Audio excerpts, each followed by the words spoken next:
রাজন্য শাসনের রাজ্যে ছিল জাতি জনজাতি মিশ্র সংস্কৃতির এক অভূতপূর্ব মিলনক্ষেত্র, ছিল না কোনো ভেদ বিভেদ। আজ রাজন্য শাসনকালের আবহ তুলে ধরতে গিয়ে এই কথা বলেছেন মুখ্যমন্ত্রী ডাক্তার মানিক সাহা।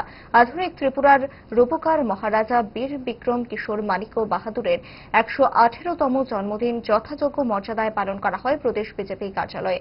মহারাজা বীর বিক্রম কিশোর মানিক্যের প্রতিকৃতিতে ফুলমালায় শ্রদ্ধা জানান মুখ্যমন্ত্রী। শ্রদ্ধাঞ্জলি সভায় উপস্থিত ছিলেন প্রদেশ বিজেপির সভাপতি অভিষেক দেবরায় সহ দলের বিভিন্ন সারির নেতৃত্বরা।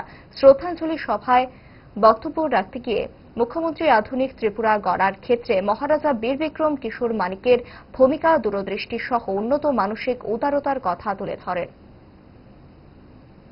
সাথে ওনার যে সম্পর্ক এবং বাংলার যে সংস্কৃতি এবং ত্রিপুরার যে সংস্কৃতি, আমাদের এখানে যে আমাদের সংস্কৃতি ছিল, এর যে মিলন, সেটা কিন্তু তৎকালীন সময়ে ছিল।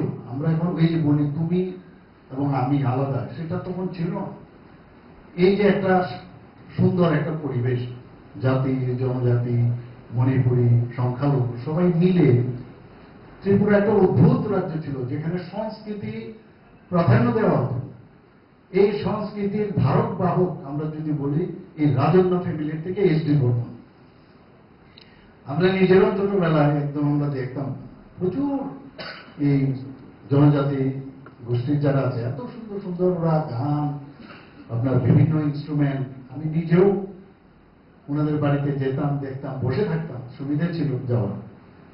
এটা পরিবেশে আলাদা ছিল।